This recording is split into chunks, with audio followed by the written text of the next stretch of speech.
Okay, so we just did the 6-house tour for the Unmasking the Horror tour of the 2025 season of Halloween Horror Nights. I have to say it's awesome. It's a lot of walking. It was really fun. And so to kind of start out our day, we met up with our tour guide David, and he was fantastic. He kind of took us through what happens with the Behind the Screens tour is that you, well, first of all, they changed it to the administration building in NBC. So instead of going down to where it used to be like next to Rip Ride Rocket, because that's no longer available, they actually switched the building to the same building where you go to check in on the RIP tour. If you guys are familiar with how RIP tour works, it's the same check-in process. And what happens is you'll go up the stairs, and there'll be a big open room with tables, lanyards. They'll kind of direct you on where to sit, although I think it is maybe open seating. But there's tables with lanyards, and you kind of sit down. They have like the little, we're actually wearing them now. They're like these little, they give you like these little souvenir, like the souvenir lanyards that you can take home, and then they always have like a pin. And this year it's the Universal, the Horror Tour. And once your whole party is there, they will begin the tour. The 6 houses were, is it Jason Universe? Gulkin. Jason Universe. Gulkin, Monsters of the North, Fallout, El Artista, WWE, and Terrifier. We started off with the back of the park, and then we did our way up to the front. So we did the first 3 houses, which the first house was Jason Universe, and which is a pretty cool thing. We're gonna insert pictures as we speak about it, but basically Jason Universe is what's happening is you're going through basically the history of Jason in a weird way. You're going through Camp Crystal Lake. Pretty much the entire house is Camp Crystal Lake. That's the whole setup. So it was really cool to kind of see all the scenery, the setup. The sign was super cool. And then to preface, the reason why we're not showing you active video is because you're not allowed to video through the houses. You can take pictures only in certain sections, mainly because they don't want you throwing off the illusion, or maybe due to copyright or the IP house, like what they're allowed to do within rules of. Yeah, so there are certain houses that they will, with every house, they will do a cameras up and cameras down section. There will always be sections of the house where you can take pictures and sections where you cannot. Some houses have a little more cameras down sections if they're more of IP houses, so the intellectual properties, due to licensing and copyright. So there's a lot of things they can't show on those houses. Now the originals have more leeway, so like when we worked through El Artista, we actually had a lot of cameras up moments. We could take a lot of pictures throughout that house, but you know, you had a house like there's Terrifier, WWE. Those houses I noticed had the most cameras down moments, and that's because they're intellectual properties and they want to protect certain things about the house and just keep things kind of hidden. Yeah, I mean, like some of the houses, it's funny because like you can only take certain pictures of like angles.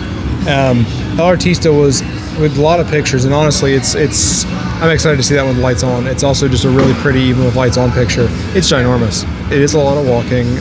You do 3 houses in the morning, 3 houses in the afternoon. They do provide you lunch if you do the 6-house tour. You do break for lunch around, we took a break for lunch around 11 o'clock for us because our tour started around 8 a.m., well, 8:30ish. So we took a break around 11 o'clock. This is the very first year where they're actually providing you a lunch with it. In prior years we've gone, you've actually had to disperse, and they give you about an hour or so. It was difficult. They would release you from the Blue Man Group Theater, which is right next to the Hard Rock, and they give you about an hour. And that can be challenging if you're trying to get out on the city walk and find somewhere you can sit down and eat. And usually we'd end up going to Bread Box because that was just the fastest thing we could get in and out of. So they had a mango barbecue chicken. They had like this, like they have fruit. They had a salad bar. They had these it was vegetables with like this like vinaigrette dressing you could add on. It wasn't too bad. It was pretty good. Yeah, it was like a tomato cucumber salad. They also had potatoes. They had rice. They really, I mean, they did a really good job with the food. And then desserts, of course. It was pretty much cheesecake and they had cookies, but the cheesecakes were cutely themed to like the different houses and maybe scare zones. They were the bomb. They were really good. I would say my favorite was the chocolate cheesecake, but I think your cookies and cream. Your cookies and cream. I thought on that hill. Hey, they give you a pretty decent spread for the lunch. They give you about an hour to eat, so you have plenty of time to sit in the AC, take a break, go to the bathroom, get some drinks. Like you have plenty of time to do that. So after the break was over, we made our way back towards the front of the park where we did the last 3 houses. Do you want to start with the first house? Okay, so the first house we went to is Jason Universe, but you'll go through like the Camp Crystal Lake. There's actually a section in this house where you go outside, it was just different. Not in the sense of like the past Blumhouse houses, where this is actually part of the house. You go outside for a very brief moment before re-entering into like a tent section. The second half of that house, when you go back inside, without really spoiling it, it's going to be intense. Think of like an intense section of an end of a house, times it by 3 or 4 in that length. The whole second half is almost just constant in your face. So we're really excited to see what the final product of that will be tomorrow night at the RV tour. And the second house we did was the Galkin house. Very Nordic mythology, very cool. It's giving a lot of similar vibes to like Blood Moon if anyone had did that house from that prior year. I think it's very like, it's a dark tale, very Nordic mythology. But what I liked about it is just how I think the detail of the house was, the storyline was great. It's obviously a storyline of this monster pillaging a village. The ending of it is just fantastic. The set design is incredible as always, and I think it's gonna be a really pretty house. I'm kind of excited to see it with the lights off. I think it's very nasty. You could probably describe it as that. Yeah, there's some go into the belly of the beast, if you will. And the third house, what was the third house? One of our favorites. One of the favorites is going to be Fallout. We are huge fans of the Fallout franchise. It is almost one of those like childhood wow moments where you're like, I never thought I'd walk through a vault door. I did it 4 times. So 3 times, 3 or 4 times. I could lost count. I didn't care. I was walking through a vault door, and there's a lot of Easter eggs for everybody from the TV show to the video games to the probably comic book style. There's stim packs and Nuka-Cola bottles and just, callbacks to the franchise. One of the most awesome things to it is the T60s. Yes.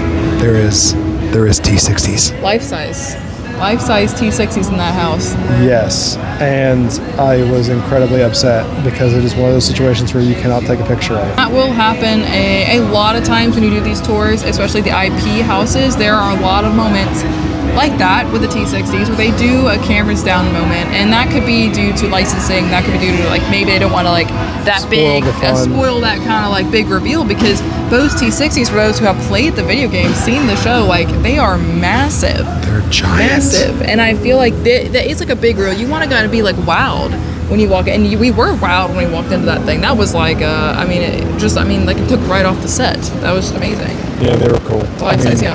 There was, I think, 3 or 4 of them. Yeah. We're not going to get too much into detail exactly where or over detail on certain parts of it, but there is, I will say this, it's probably not the most scary house, but it is definitely fanfare. And it was like a childhood, I don't want to say dream necessarily, but childhood experience lived out. Well, who doesn't want to walk through a vault? Who doesn't want to, for anyone who's played the game, seen the show, the detail is awesome. You want to know what it's like to walk through the vault. You want to know what it's like to see the fall of the Pit Boy in person. You want to know what it's like to see all these different things like that you've seen in the games. It's cool to watch it come to life. This house alone, if you are a Fallout fan, is worth the V6 house tour. Yeah. Straight up. It's like if you are a fan of the games, it's worth it. It's 100% worth it. Yeah, we had a break for lunch, about an hour, so it's a great time to use the bathroom, get a drink, eat your food, kind of just sit in the AC for a minute, because usually when we go on these tours, it's kind of warm outside. It's hot. I mean, it's hot. I mean, we were sitting here in September. Average temperature we're looking at is like 80 to 89. Yeah, so it's hot when you do these tours. They start early, they start in August. So they start around, some of the tours were actually starting before Halloween Horror Nights even kicked off. So it's hot here, and it's in mid-September, and it's still pretty toasty. So definitely keep that in mind when you're going on these tours, to bring drinks, to bring snacks if you do get hungry. They do feed you, but all the walking around, just make sure you stay hydrated. Luckily this year they also started giving you water. They do, which is really nice. So that brings us to our 4th house, which is Terrifier. This house was, as you would expect, terrifying. So lots of detail, lots of gore, lots of blood. Lots of poo. Lots of poo. Lots of poo. That's a really unfortunate part of the house. Probably there's a dinner plate of poo. This is probably like my least I'm excited for it because I like Art the Clown. I like the whole premise of it, but I'm not excited about certain rooms in the house. I'm worried about, am I going to laugh at it or thought it's scary? Because it's an incredibly gory home. Like, it was grotesque. Every room I was like, oh, it was amazing. Like, I feel like I want to take it all in because like the set design, everything was so amazing and fantastic and so creatively designed, but it was also so horrifying to think about what that would be like with the lights off. Let's talk about the one thing everybody's wondering and is buzzing about. The Symphony of Blood. Yeah. So we didn't get to walk down the wet path. We got to peek in there. We did not get to walk down it. And then we got to walk down the dry path. So some details that we learned about that we haven't really heard much people talk about online. Everybody's worried about the water. So I'll go ahead and get that out of the way first. The water is not as like torrentially downpour as you think. You're not gonna like getting off Popeyes, soaking wet, but you will get wet enough that it may take you like 30 minutes to 45 minutes to probably dry off. So there actually, when people think that people aren't talking about outside of the wet, is there's actually set difference between the two paths. If you go down the wet side, you'll actually have one of these scare actors acting out a scene that wraps up the house. Like there's an actual physical person supposed to be at the end of the scene that wraps up the house. The dry scene, it's just a projection. So you are going to probably get a better show by going down the wet path. I hadn't really heard anybody talk about that. Something that's also helpful to know is like the wet path, when our tour guide explained it to us how the wet path function, it sounds almost like a sprinkler system. So like it's definitely like it's coming at you from I think the sides but the front, because he mentioned there's like something that like almost like a spinning, like a spiral, which kind of reminds me of like almost like a sprinkler system. So the fifth house, that was WWE. So I have thoughts on it. Yeah. I know nothing about WWE. I know about The Undertaker, that he's a wrestler. He's cool. They had callbacks to The Undertaker in there. They had callbacks to a lot of major wrestlers from the past. They talk about he talked a lot about the story. It follows a lot very heavily with the story of the Wyatt Six, and it's also a tribute house. So it's like a tribute to the passing of Ray. If you're not a big WWE fan, you don't have to be to appreciate the house in its full glory. I can tell you, I'm not a WWE. I don't really watch WWE. I haven't really gotten into all the lore behind like just the history of WWE. But what I can tell you is that I thoroughly enjoyed walking through that house. It was a beautifully designed house. Oh yeah, they did it justice, and I cannot wait to see it in its full functioning, like lights off, like at night when everything's working. And I think, you know, this is basically a love letter to the WWE fans, and it's also a tribute to an amazing WWE wrestler. But that puts us into our last house of our 6-house tour, El Artista, the Spanish haunting. This house, without even seeing the lights on, I know in my gut it's going to be very reminiscent and very similar in design, not theming, but design to Dead Man's Wharf. Yeah, very beautiful house. I think it's ginormous. It's, I mean, when you walk in it's life size. The house is basically they took a house and they put it inside this movie studio. It's huge. Like it's probably the biggest set design I've ever seen. 2.5 story minimum set. I mean, you walk up into the house. I mean, it looks like a full size house. I mean, it's not. And then once you go into it, it's wild because they built the facade of the house. But as you walk through it, it's like walking through a house into a courtyard. Yeah. Without breaking the illusion. No, without really giving away what's going to happen. There is things above you that move from platform to platform. You're probably talking about houses similarly themed to the Van Helsing house that we had, I think last year, where there were things going through. I think those Monsters Unleashed was another one. If you went through the Van Helsing house last year, you will know when I say the word wolf man, you will know what I'm talking about when it comes to what is happening in that house. It's a really cool house. I have got a feeling it's going to be a top 3. I would say in the top for our ranking, in the top for sure. But in general, I think it's going to easily be up in one of the mean, I think it goes number one to the most beautifully designed house. Well, we can definitely speak to the fact that we think that the 6 house tour this year is absolutely worth the money. Yeah, for sure. If you have 2 of any of the fandoms, well worth the money. If you have 1 of them, it's just awesome. I mean, personally for me, the one that made me the nerd the most out on is Fallout.